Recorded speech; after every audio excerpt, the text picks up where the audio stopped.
All right.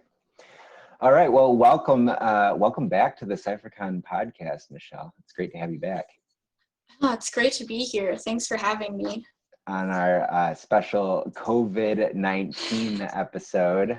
So we talked last year. We had a nice conversation about TDCS and CRISPR, if I remember correctly. And I remember that being a really fascinating conversation. And a lot has changed since then. CypherCon, today is April 5th. CypherCon was supposed to happen April 2nd and 3rd. So 2 days ago, we would be wrapping up CypherCon, but that's not the case. And you were supposed to give a talk at CypherCon this year, right? Yeah, I was really excited. CypherCon is always like a really fun time. Love speaking there. The audience is always very, very nice, but I can't argue with the decision to cancel it. Right. I'd be a real huge hypocrite. Yeah, definitely. And what were you going to talk about? What was the quick thumbnail of what your talk was going to be on? So I was originally, when I pitched this talk, it was in January, and the public was just barely starting to get wind of this, novel coronavirus is what they called it in the early stages. And I was like, it would be real interesting to give a talk about, pandemics and how information spreads and, all of these like conspiracy theories that are cropping up. But, after like a month or so, I was like, there is too much information about coronavirus, this novel coronavirus floating around, and I think that I should honestly just be giving an honest to God like facts talk about coronavirus from someone who's in the public health sphere. And then it got canceled. So now we're doing the talk. Yep. More of a conversation rather, but let's dig right into it. Let's start at the beginning. Like, what is COVID-19? Well, what is this virus? So COVID-19 is the name for the disease caused by the virus SARS-CoV-2. So that stands for severe acute respiratory syndrome coronavirus 2. We named it that because it's similar to SARS-1 in certain ways. Like, it's also a coronavirus. It also causes severe acute respiratory syndrome, and we're trying to stay away from names of people or places as a disease and virus names. So. And SARS-1 was what we saw. The SARS, the SARS disease. Must have been like 8-10 years ago or something like that. It was actually longer than that. It was like, I feel like early 2000s. Okay. So like almost 20 years ago. Really? It was that long? Wow. Huh. Yeah. But so this is like a different version of that. You're saying that this is the virus that causes this disease. Yeah, so SARS-CoV-2 is a different virus than SARS coronavirus, like the original. I'll just refer to it as SARS-1, even though that's not its official name, just to delineate the two. Sure. So SARS-2 is of the same family of viruses. So they're both coronaviruses. They're both beta coronaviruses, so that's a subset of the family Coronaviridae. They're both RNA viruses. They have a similar, genomic structure, not identical, and there are some interesting differences on a molecular level, but that's sort of like a bit too technical. But so it's a RNA virus, which means that it is a single strand of genetic material as opposed to double strand, and also that it is much more mutatable than DNA viruses and much newer. There are some interesting, biological reasons because that this is true, but it's not really important for what we're talking about. Coronaviruses are named because they have a crown. So corona means crown, and that these are these little like spikes embedded in the membrane of the virus, if you will. So it's like a ball with a bunch of little like spike proteins and other proteins on the surface. Okay. All right. And then, well, one of the things that I forgot to mention and touch on, so since we last talked, you moved out to Berkeley and you're going to grad school, correct? Yeah, I'm an infectious disease master's student in the School of Public Health. So, So you're right in the thick of it. Yeah, it was so surprising that people were like asking me my opinions, like unsolicited, about things going on in the world. And I went on a ski trip a few months ago, before I started social distancing and all that, and people would be like, "Oh, where are you from?" And I'd tell them that I'm at Berkeley because I'm doing grad school. They'd be like, "Oh, what do you study?" And I'd be like, "Infectious diseases." And they'd be like, "What about that coronavirus? What do you think about that?" And that was crazy. Not used to it. Yeah, sure. You're the expert here. So what's changed since then? I guess, like, as far as like your school studies and stuff, you talked a little bit about how you're kind of mobilizing to do some work for figuring out what to do with the pandemic, right? So Yeah, so I know that labs in Berkeley and around the globe are mobilizing to fight coronavirus, COVID-19 rather, sorry, on a large scale. And there's just like incredible scientific collaboration and conversation going on. It's actually incredible to watch. I know that labs on Berkeley campus are lending equipment like RT-PCR machines, QT-PCR machines, trying to supplement the testing capacity. They're donating time on their lab equipment, so they're like fume hoods and stuff. I know that there's interesting work on diagnostic tests like serology tests versus the existing RNA detection PCR test.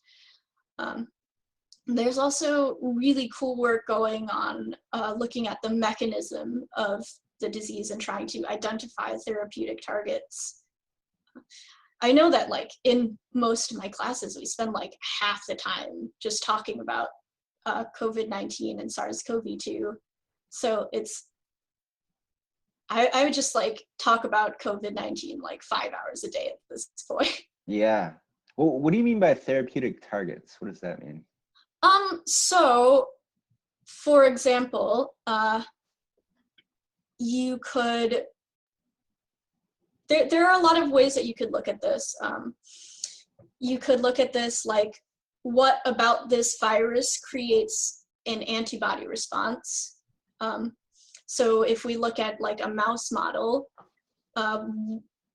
we could look at what parts of the virus create an immune response and how to, make that more efficient in ways. That would give us clues on, vaccine development. There are already vaccines in the works, by the way. There are already vaccines in clinical trials. Oh, wow, I didn't realize that they had them in clinical trials already. That's fast, right? Like usually it takes a lot longer. It's unprecedentedly fast. Like normally it takes multiple years, sometimes like 10 years to push out a vaccine. The timeline that they've given us with 12 to 18 months, incredible. Wow. So anyways, we were talking about what do you call it? Therapeutic target. Yeah, therapeutic target. So that's basically the looking for a cure kind of a thing. Is that what I'm hearing, right? So let's step back a little bit. Tell me what you mean by cure. Yeah, it's a good question. cure. I guess a vaccine, you know, something that would make it so that it's preventable, like you wouldn't get it or something like that. Like I guess that's what I'm thinking about. Yeah. Yeah. So like, see, I asked this question because most people, when they say the word like cure, they either mean treatment of the disease, or they mean like prevention or prophylaxis, or some sort of combo of, you know, those two things. It's sort of a little bit nuanced, because of course no treatment and no, you know, prophylactic measure is without side effects. And the thing that we are looking at is, first of all, what works or what could work. So we would look at how, you know, it works in vitro, so in test tube, and then we would scale up to, you know, mouse models, and we'd scale up to, you know, human trials. And that's normally how it works with vaccines. For treatments, sometimes we can look at things that we already have. So you might have heard about remdesivir, which is a drug that Gilead has, you know, had in the works for a while, and is in trials to be used for treatment of COVID-19. That's a current drug that's out there right now?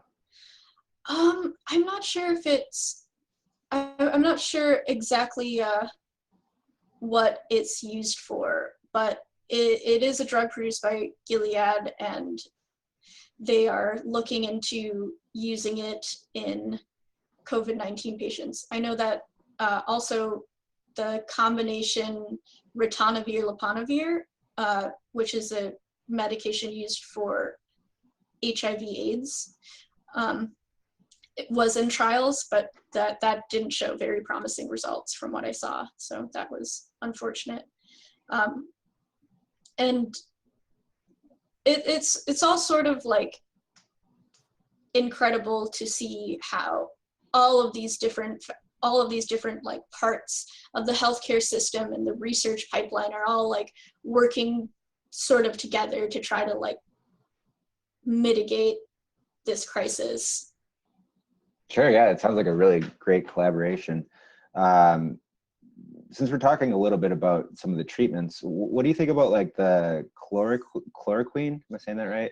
The hydroxychloroquine. Yeah, hydroxychloroquine, the malaria treatment. I've heard that there might be some promising things there, and I don't know. I only know what I hear, right? Yeah. And part of it is because it's such a polarizing thing right now, especially with, you know, recent political events. Right now, like, I'm kind of sorry to say this, but it's just too early to tell if it really works or not. And the study in France, the preliminary study that was referenced for that, showed benefit, but it had like serious methodological flaws. Like, first of all, it was not randomized. And when you look at their data, the people who got the treatment already had lower viral loads than people who didn't get the treatment. So maybe they were further along in the disease. Maybe they were already like clearing it by themselves already. And second of all, it's got a very small, you know, treatment group. It's 26 treatment patients. And only 20 of those 26 treatment patients were included in the end analysis. One was excluded because they stopped treatment due to nausea. 3 were excluded because they were transferred to the intensive care unit, the ICU. So, and one of them just fucking died, so they didn't include them. So they didn't include some of the worst outcomes in their end analysis. There's, you know, other small studies that say, yeah, there's some benefits, but there's also other studies that say that there's no difference. So we just don't have conclusive evidence. And, you know, there are, I know, a lot of ongoing trials on this. I was reading an article that was published a few days ago that said that there was 10, and I'm sure there might even be more. So we are still looking into it. But we just don't know if it works yet. And we do know that there are significant risks like cardiotoxicity, arrhythmia. So, anyone who says definitely yes or no is not really speaking off the scientific evidence. And that being said, hydrochloroquine is a treatment for some immune-mediated conditions like lupus. So shortages of hydrochloroquine, like we are starting to see now because people are, hoarding and acquiring the medication when it might not even work, could lead to, dramatic exacerbation of these people's illnesses, potentially leading to death. There's no data to support that there's a prophylactic sort of use, so protection in the future. Okay. Everything that we're looking at right now is looking at treatment in people who already have the disease. What about NSAIDs? I guess like your ibuprofens and your kind of pain relieving kind of things. I put out before we did this podcast, I just kind of put out some questions to people, like if anyone had questions to ask, and a nurse friend of mine, she was like, what about that kind of stuff? Does that help?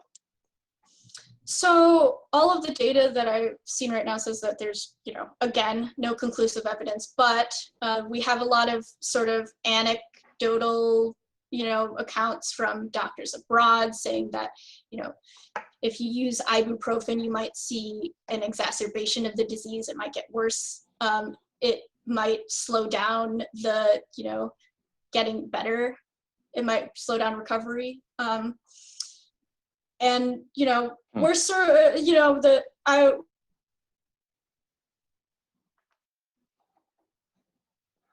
Uh-oh, it looks like you froze on my end.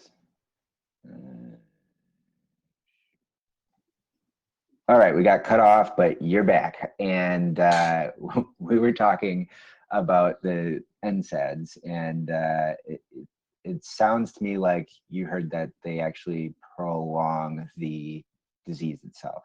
Mm-hmm. So there's, the jury's still out scientifically. There's not conclusive scientific evidence to say that it's definitely bad, but we have heard a lot of anecdotal data from, doctors abroad saying that you shouldn't use ibuprofen specifically, but acetaminophen is fine. I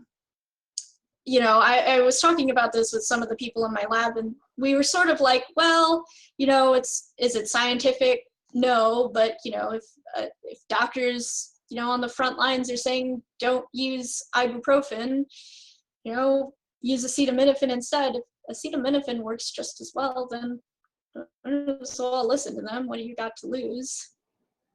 Gotcha. Can we talk maybe a little bit about how does this disease actually infect people? Like, how does it work? Like, what does it actually do to somebody? Okay, so basically, you have these receptors called ACE2 receptors. You might have heard mention of them in the news or something, but they are in your respiratory system, they are in your kidneys, they're in specific tissues in your body, basically. And the SARS virus essentially has, with its little like spiked proteins on the outside, connects its protein to that ACE2 receptor. And there's a whole process, but essentially what this leads to is the internalization of the virus into the cell. And then the virus releases its genetic material, its RNA, and that gets transcribed into and translated into proteins.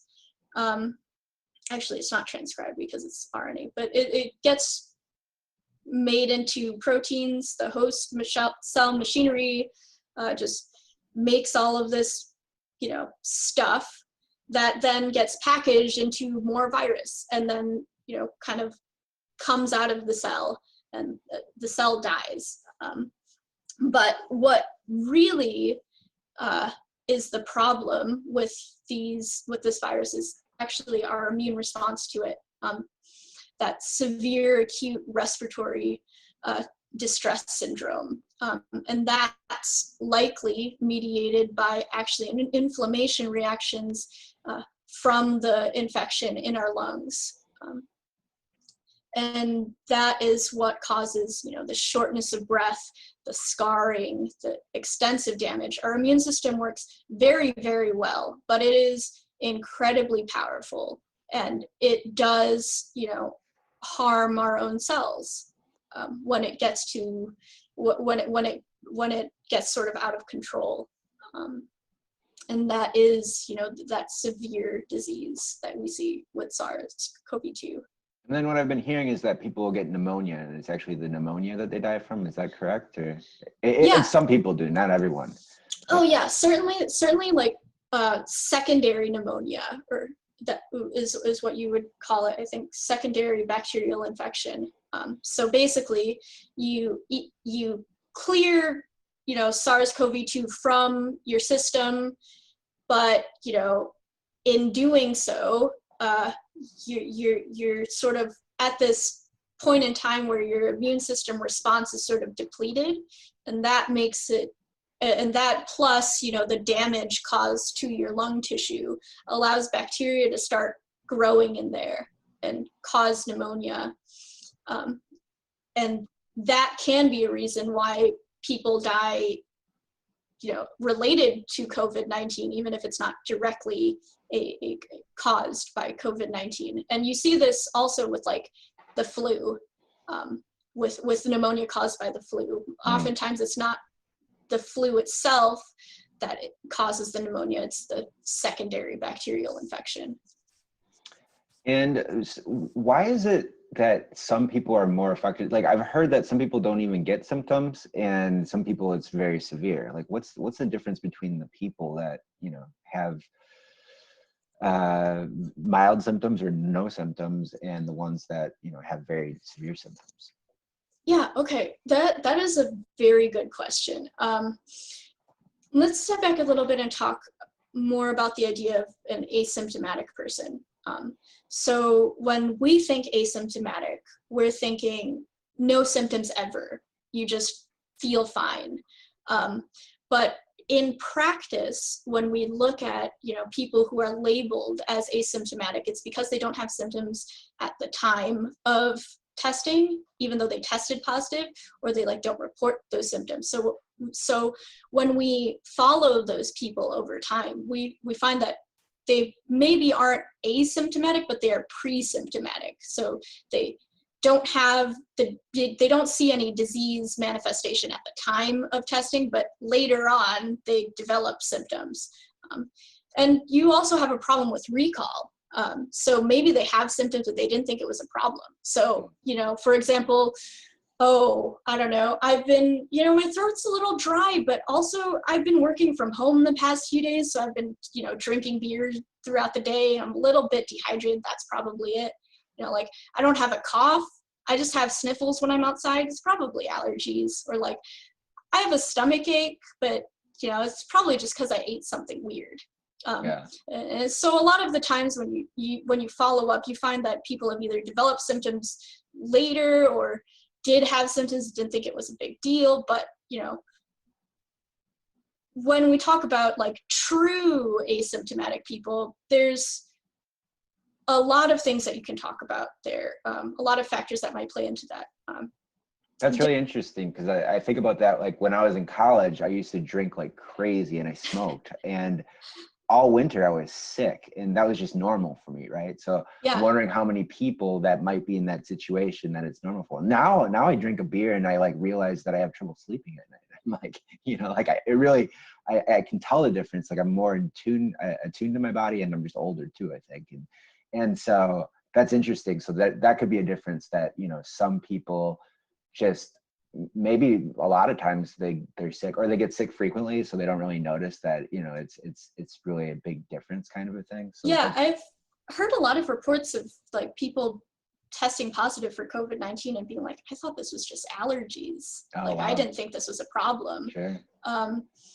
And maybe it is, maybe it isn't. there's a lot of diverse symptoms for COVID-19. Some people are reporting, diarrhea, stomach aches, and those things, people might not think about when they're asked to report their symptoms. If they test positive, they're like, well, that's not a symptom. That was just me eating something weird last night. Sure. And then why is this one more contagious than other diseases that we've seen? So, this is a really salient question right now, and I think that we need to lay some groundwork. So let's talk about the R naught, the R0, as you've probably seen it, in the news. It's pronounced R naught. This is an important measure in epidemiology. It's called the basic reproductive rate. So in essence, the number of people that one infectious person will, on average, infect in a naive population. So this is estimated by, complex mathematical models done on current data. The nature of the model itself does affect the R naught value. So one, that might be why you see such different, R naughts, anywhere from like 2 to 4. And it's used to, and that's 2 to 4 is the number of people that someone will infect. Is that what you're saying? On average, yes. Yeah. Okay. And it's used, so the R naught is used to describe contagiousness, and it's very easy to misinterpret because it's not entirely static in practice. Because people don't exist in a vacuum. There's cultural things in place, there's personal things in place. And so in practice, the R naught is affected heavily by biological and social and environmental factors. So for example, how big in the population you're looking at is your personal space bubble? We in America Sure. love our personal space, but I know some European countries, don't really care that much. How much intermixing does the population do? How healthy is your population, and how old? How many people smoke? How many people have diabetes or hypertension? So it's not a biological constant. It's highly situational. And when we talk about, COVID-19 being more infectious than the flu, for example, there's a lot of things in place for the flu that affect this, the flu's like transmissibility, the flu's contagiousness.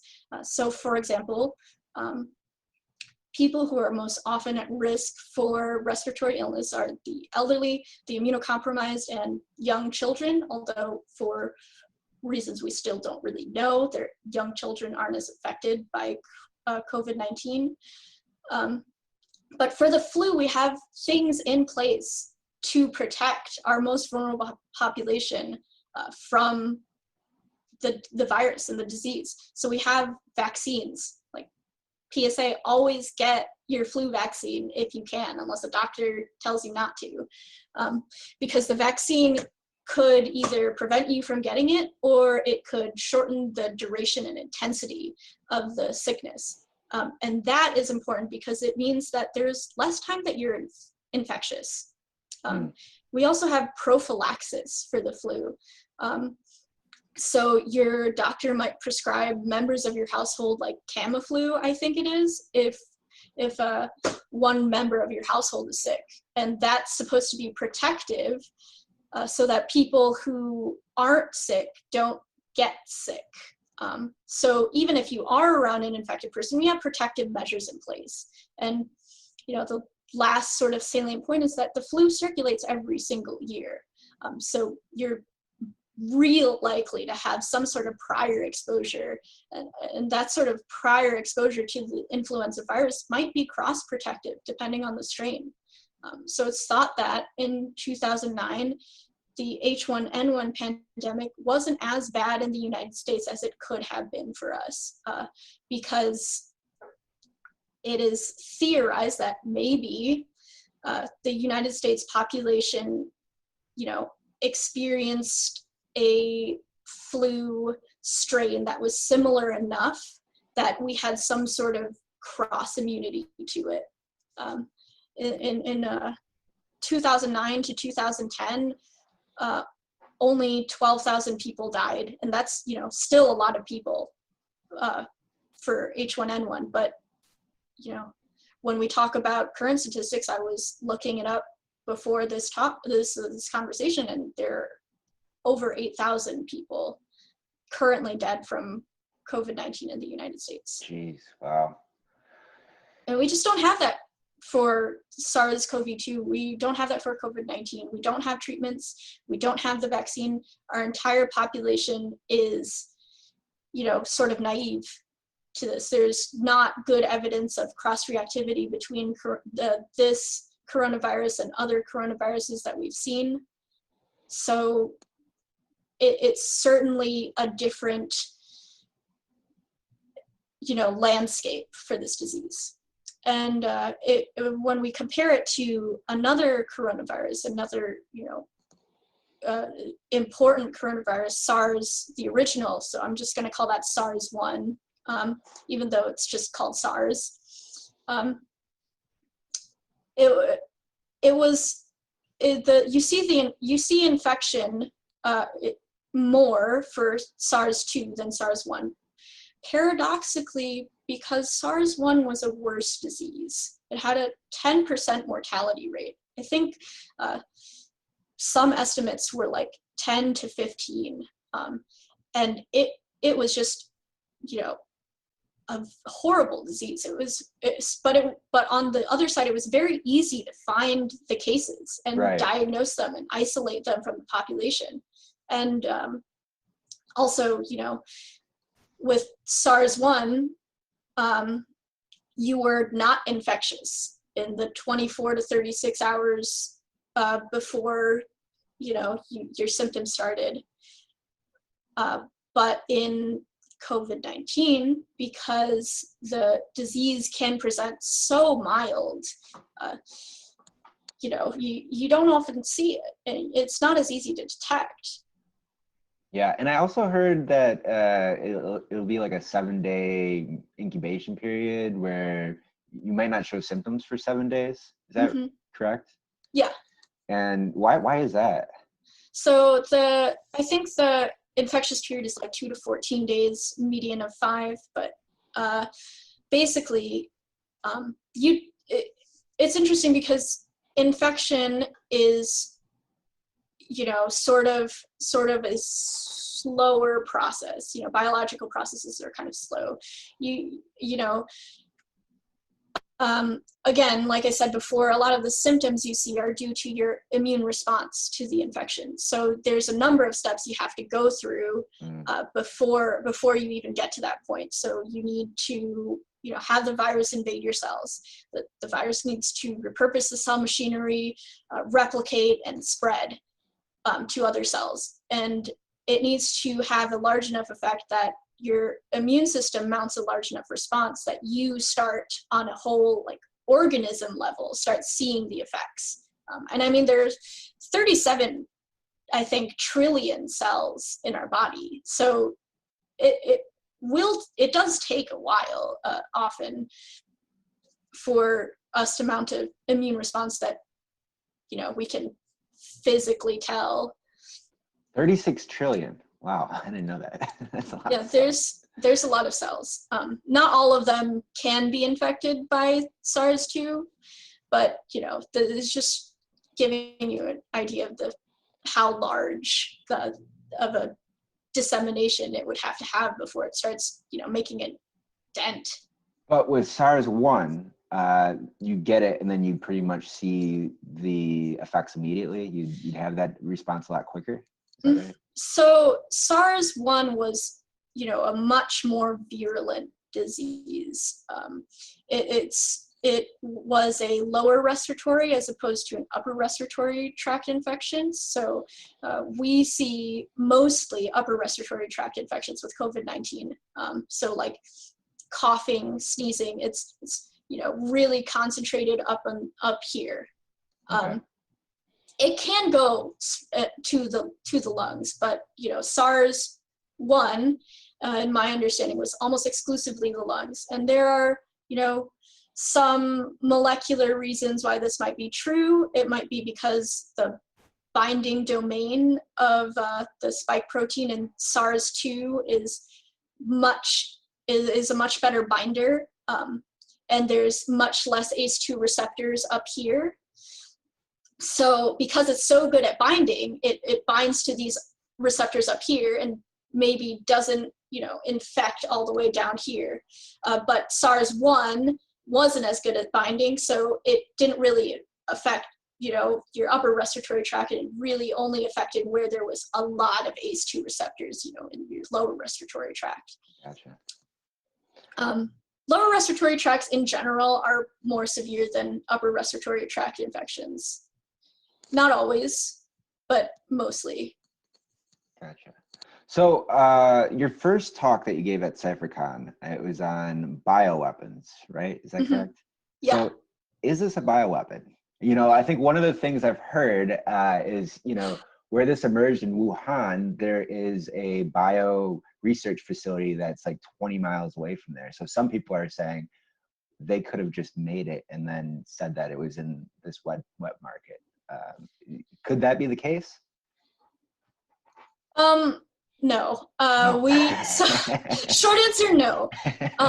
There has been real interesting work on the genome of SARS-CoV-2 and looking at it and trying to see if there is any sort of, biological fingerprints, the clues that someone might have been messing around in there.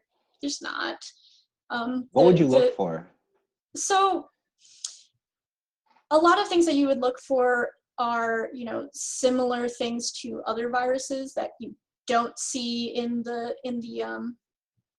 native circulating coronaviruses. We did see that there was 96, I think, percent genetic identity with another coronavirus isolated from pangolins, and also very high genetic similarity to a virus isolated from bats.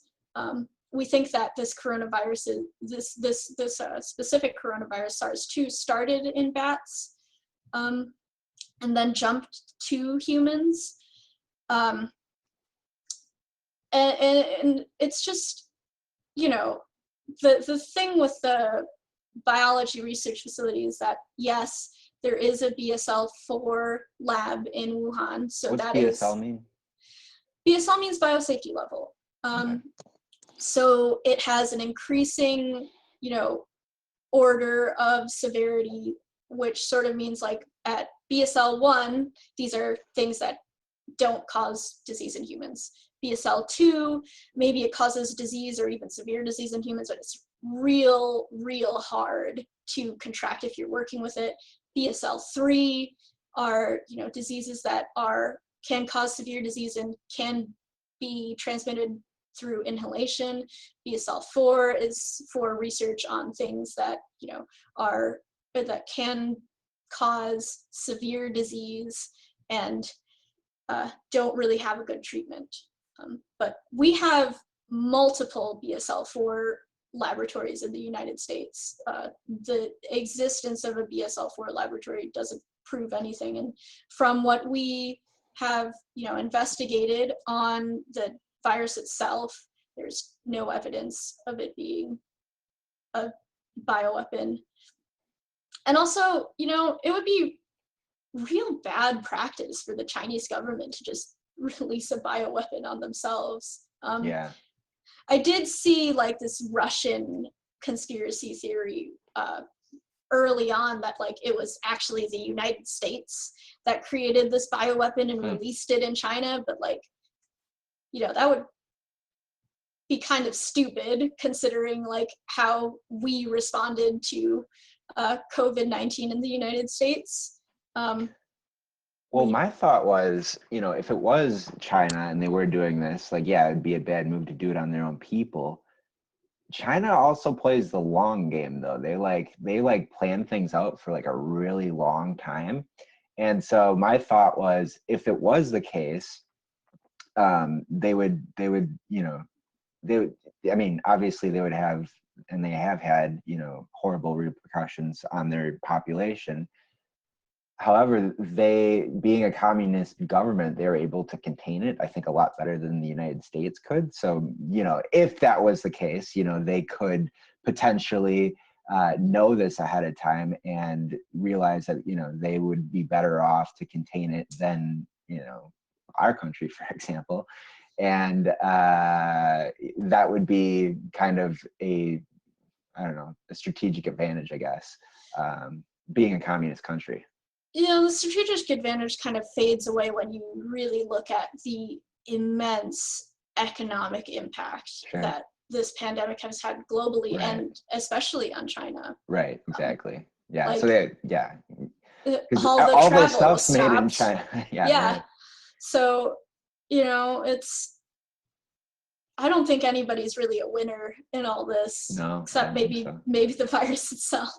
Yeah, well, and that could be the case too. You know, like a lot of people think that this is the Earth being like, "Hey, stop it! Like, chill out." And like, this is our, you know, Mother Nature's way of saying, "Hey, like, take a time out." So, I will say that, like, as a scientist, I don't really subscribe to that sort of idea. That being said, we've seen, you know, several zoonotic jumps of coronaviruses from, you know, bats to humans, and this is likely not the last. I mean, 2 in 20 years is super common for you know, on a like zoonotic level, because that's an incredibly like difficult thing for a virus to do. You know, it's not necessarily that nature has a vendetta against us, but I think especially with our global society that we have now, and you know, the interconnectedness that we have, it's incredibly salient now to start building up, you know, global public health infrastructures so that, you know, these sorts of things can be responded to in a timely way. Yeah, I wanted to ask you about that. Like, what do you think about the United States and the world's response to this pandemic? And what would you do if you were in charge? What would you do differently? All right. So on sort of a global scale, we see very different responses. The United States didn't really acknowledge the problem until, you know, late February, early March. But I know that in my classes and in, you know, with the, you know, people who have been working in the field for a long time, I was hearing that SARS-2 was going to be the next pandemic in late January. Wow. We knew about this for a long time. And, you know, we should have been taking that time to ramp up our testing capacity, develop diagnostics, you know, start, you know, preparing for the worst here, you know, screening and isolating cases. I know that, you know, people coming back from China were told to quarantine, but not people coming back from Italy after, even after Italy started experiencing some really bad outbreaks. When you compare what's going on in the United States to what happened in, for example, South Korea, where they had widespread drive-through testing, they, you know, tested a huge population, they had great public health response. They didn't really do shelter in place or quarantine, you know, sort of practices that we see, and yet they really managed to, you know, mitigate a lot of the transmission that was going on. You know, Just by testing early, like that was a big thing. It's just by, you know, detecting these cases and you know, having proper isolation of those cases. Because if you look at the phylogenetic tree, so the genetic tree, like the family tree, if you will, of these of the viruses that we have sequenced in the United States, you will see that a good chunk of cases can be directly traced back to one case in late January in Seattle from one person who had returned from China. Wow. So if we had, for example, caught that case, or, had a little bit better surveillance, maybe we could have stopped that entire, branch of viruses, of coronavirus, SARS-CoV-2 infection here. And, there are other events where people brought COVID-19 over from other places as well, for sure. But, once it's in the population and circulating, it's incredibly hard to get a handle on it, especially if you're not testing. Because, people, like I said before, people who don't have symptoms or have mild symptoms, they were just going about their day. They didn't realize that anything was wrong. Right. And at that point, you can't trace it back and figure out, okay, well, who are all these people that you interacted with, and like, who were they interacting with? And so who has it, who doesn't have it? And so, yeah, that's just the hard thing about this one, right? Because of the mild, severe symptoms, we don't know. And so like the only way to really fight it is to sit on the couch, right? Yeah, so right now, for the average person, like the best thing you can do is stay the fuck home. Like, don't go out, don't, run the risk that you might be infected and bring it home to your loved ones, and don't run the risk that you transmit this disease to someone who might be immunocompromised, or, might have any number of factors that lead to them having severe disease. Yeah, I've seen this meme like on the internet, like your grandparents went to war, you're being called to sit on the couch, like you can do this. Yeah, and of course it's important to remember that it's okay right now to be stressed out. Yeah. And it's okay to be a little bit scared. It's a scary time. Like, social distancing is incredibly stressful. Humans are social creatures, but this is important. Yeah. So can you tell me a little bit about like the quarantine, like how? So I mean, the goal is to flatten the curve, right? So that we don't like overwhelm the hospital system and the healthcare system. How does a quarantine affect the numbers? Okay, so a quarantine would affect the numbers in that, each person, if they are actually being quarantined, they're less likely to come in contact with an infectious person. And if they are infectious, conversely, they are less likely to come into contact with a person that can be infected. So when you quarantine and you practice social distancing, you really lower that potential rate of infection. And when I was talking earlier about the R naught being a sort of plastic measurement, when you put quarantine measures in place, you're essentially lowering the real-time R naught, if you will. Like, because you're less likely to come into contact with people, you're less the number of people that you would infect goes down. So you really see, and when you factor in, sort of the exponential growth of a pandemic, if you get this, early, if you start social distancing, start quarantining early, you can prevent hundreds of cases down the line over multiple rounds of transmission. Yeah, that's what I actually early on, like I think it was like the beginning of March, Getzman actually shared with me this video that showed like the exponential growth, and like as humans we don't really understand exponential. We don't think in exponential terms, we think in like linear terms. So like you know, a couple people are getting sick and people are like, what's the big deal, you know?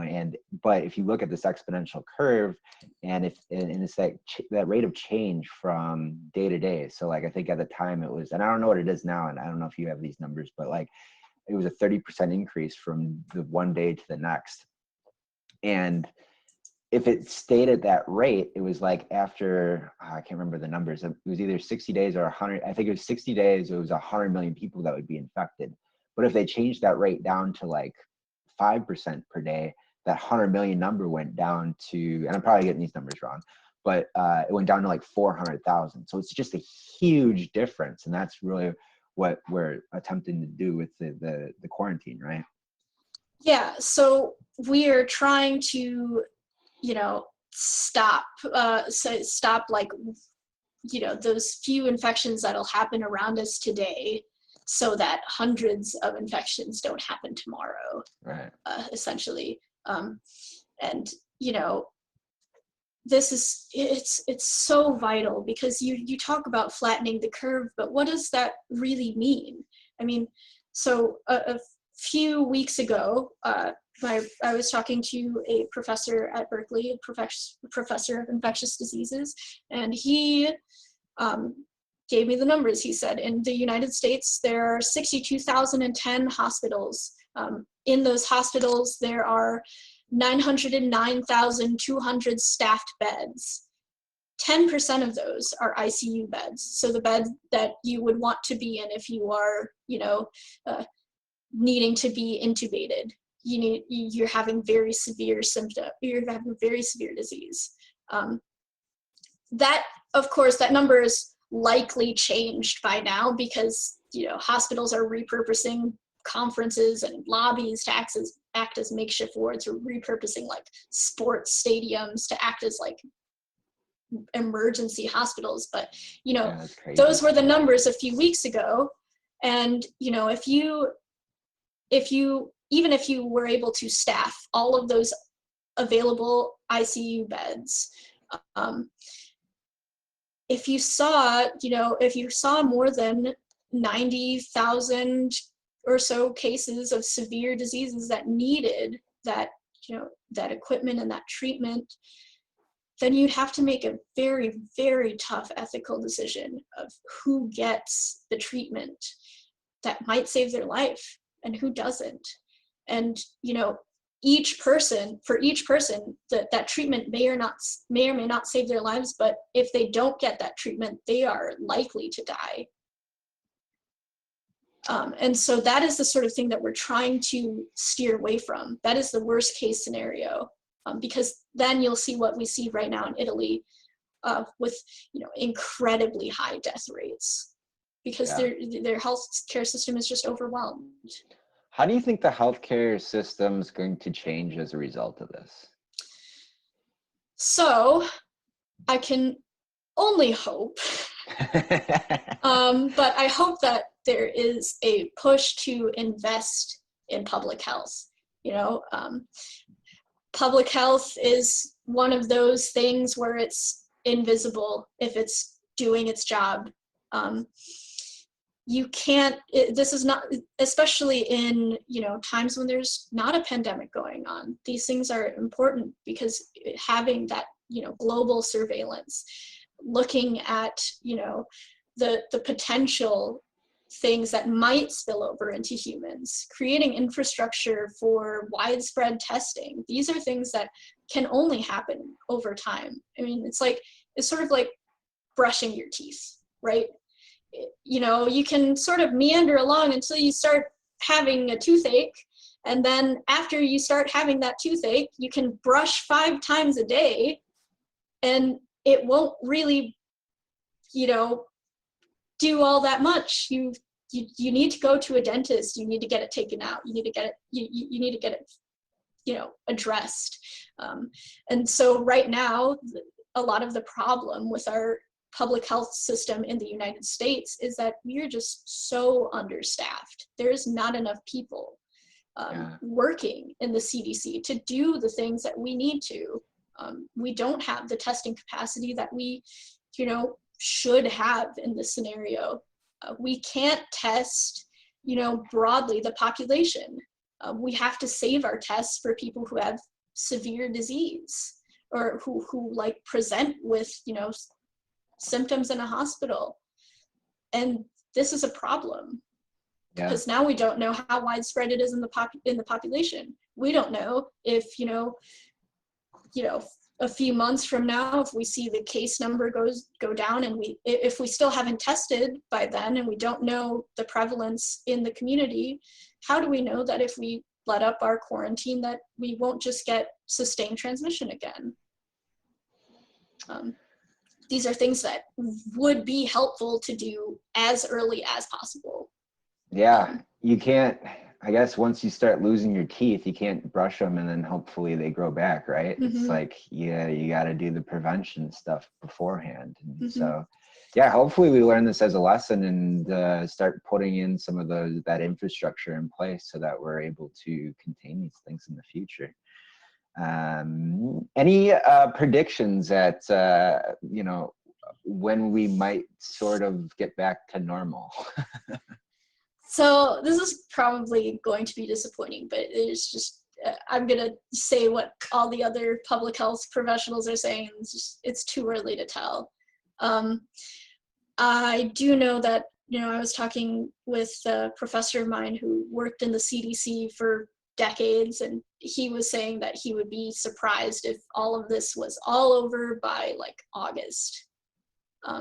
Now, what exactly that means is, another question. Like, does that mean that some people can go back to work? Does that mean that, you'd be surprised if like all of it was over, so we don't have COVID-19 anymore, or what? I don't know, but there's a lot of important questions there. For example, is it seasonal? Is it going to start to ramp down a little bit as the weather gets warmer? We don't know that yet. And even if it does, will it, like other seasonal diseases like the flu, for example, just come back once it gets cold in the winter again? I think that if it is seasonal, then it is likely to come back. But I could be wrong. There are several things that we don't know. Yeah. Well, yeah, this has been kind of doom and gloom. I'm going to try to maybe try to end this on a little bit of a positive note. I know for me personally, like, it's just been so weird, and like I've had like this weird anxiety that I've been like, it's just so bizarre, because like I want to go out and help, but like people are telling me the best thing you can do is stay inside. So that's what I've been doing. But I've been getting out on my bike every day. I've been going for a bike ride so I stay sane. So I just want to give some suggestions to folks. If you're feeling antsy, like you can go outside, go for a walk, go like get some exercise.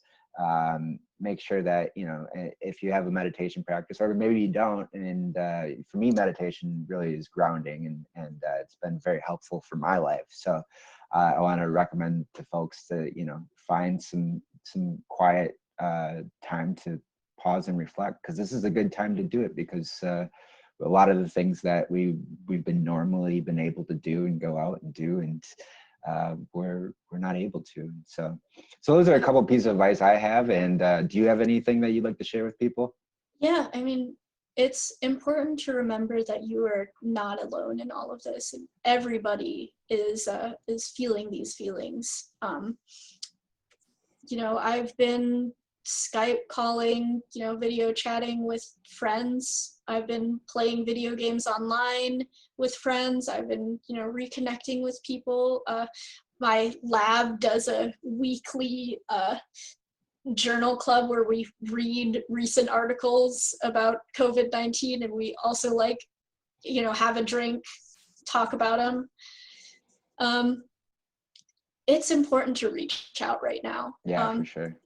And it's, a struggle for everybody. And, we don't talk enough about how much of a struggle it is for, the essential workers out there, not just the healthcare workers, although certainly the healthcare workers are weathering a lot of it themselves, but, the grocery store employees, the people making your food that you order on Grubhub or whatever. The truck drivers that are delivering the food. Postal workers. Right, yeah.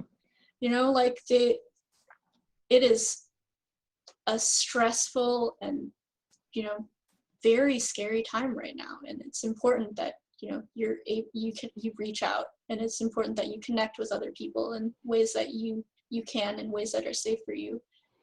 Definitely get outside and take a walk, stay 6 feet apart from people, but do that.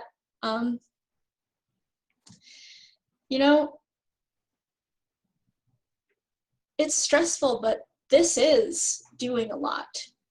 People out there who are, stressed out and in their homes and feel trapped, you are making a difference.